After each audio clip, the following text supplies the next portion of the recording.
Islam emerged. And we are talking there about first of all, the Chalcedonian Creed, which then became constituent of the Christian denominations, first what we call Eastern Christianity, but then also Catholicism and, of course, eventually Protestantism. And that does not play a major part, certainly not in my talk, and also historically in the evolution of early Islam. So I'm not commenting much on this, but I will be commenting on two churches that were considered from the point of view of Chalcedon. So in other words, from the Byzantine emperor that determined that the Chalcedonian Creed, which of course is basic for all Christian churches, that creed should be the orthodox one. So these two churches departed from it and were described, therefore, as heresies. Now, as a good historical scholar who does not have any religious axe to grind, for me, these are not heresies. These are just other expressions of Christianity. So therefore, I'm talking about Nestorianism, one of the forms of Christianity that existed at this time and was driven out of the Byzantine or Eastern Roman Empire into the Persian Empire that was a great competitor during the 500s with the Roman Empire. They were driven out because they allegedly preached two persons in the one Jesus Christ. And how can that be Christianity if you have a full humanity and a full divinity in this one person? I will come back to this particular question. But that was then the reason why and there were, of course, then political machinations that accompanied this process of driving the Nestorians out. They reconstituted themselves in the Persian Empire, where they formed a Christian minority, because, of course, the Persians were of a completely different background, Zoroastrian, which is not of interest for our purpose here. The other main Christian church at that time was up and coming and was actually fighting the main church, the imperially represented church, mightily with all means. I mean, with all of the means that Jenkins also discusses here about mutual calumniations and so on.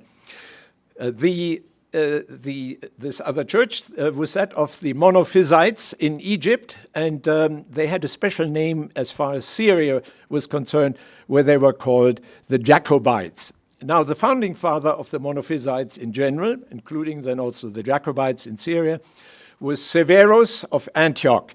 He was a bishop for a short time, then he was deposed by the imperial church, and then he was determined to establish a separate Monophysite church hierarchy with the establishment of bishoprics, particularly in Syria. So I will show you on a map then a little further on where exactly.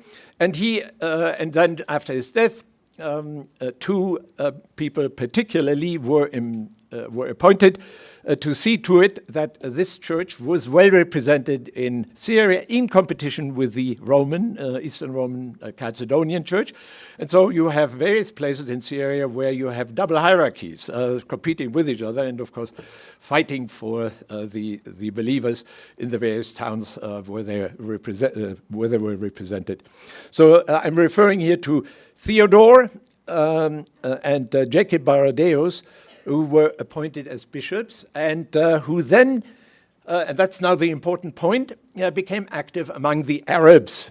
And as they unfolded their activity in the period after their appointment, so 544, so in the 550s, 60s, 70s, when they converted many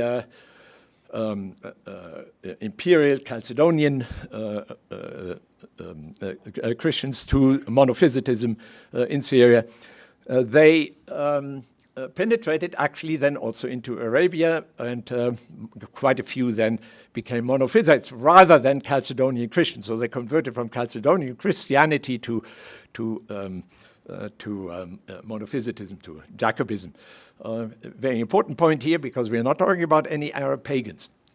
Now, however, as this process of the formation of the monophysitic church in Syria took place, there was a split within the, quote, heresy of the monophysites or Jacobites, and that was the heresy of John Philoponus, who formulated this tritheist, quote, heresy. Now here I have to be a little technical, so I hope you can all follow me with the thought process that defines now this tritheism for which John Philoponus was important. John is actually much better known as a great philosopher in the Alexandrian tradition.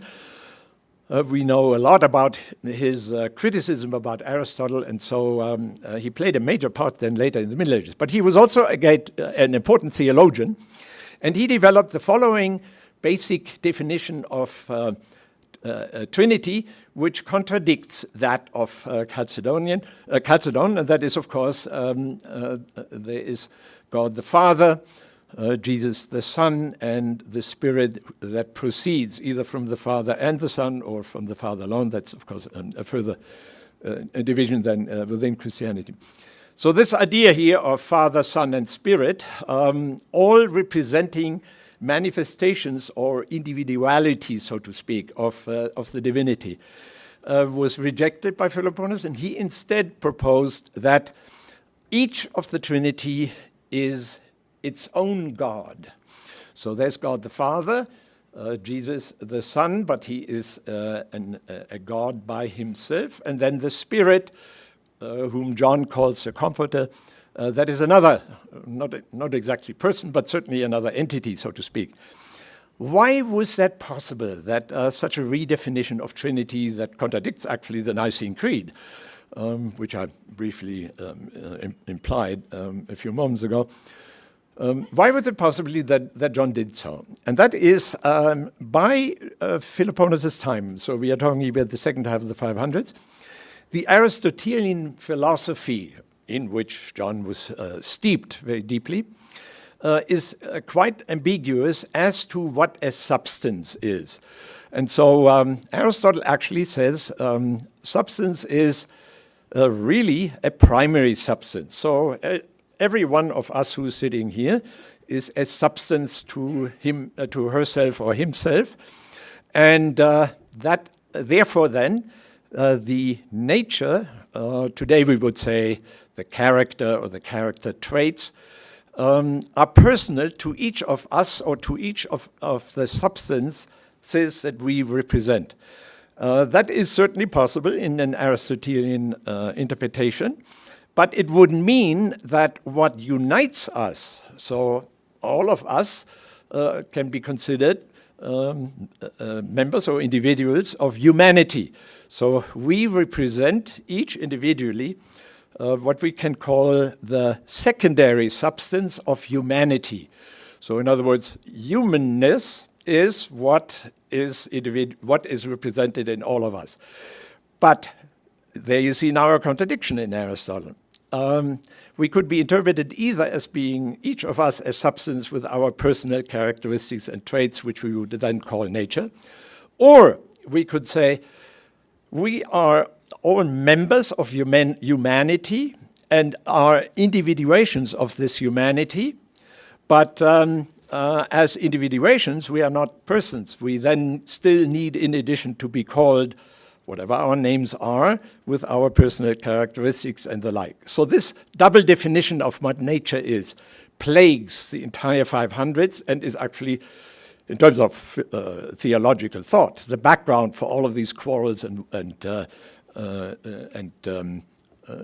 differences among the Christians. In any event, the point that Philoponus made was, in Trinity, each of the three figures represents their own substance, and so therefore, what unites them is really only in name. So in other words, yes, there's God the Father, there's Jesus the Son, and there's the Spirit. And then, sort of in an abstract sense, they have the common nature of, quote, divinity. But divinity doesn't really exist. It's only a figment of our imagination. It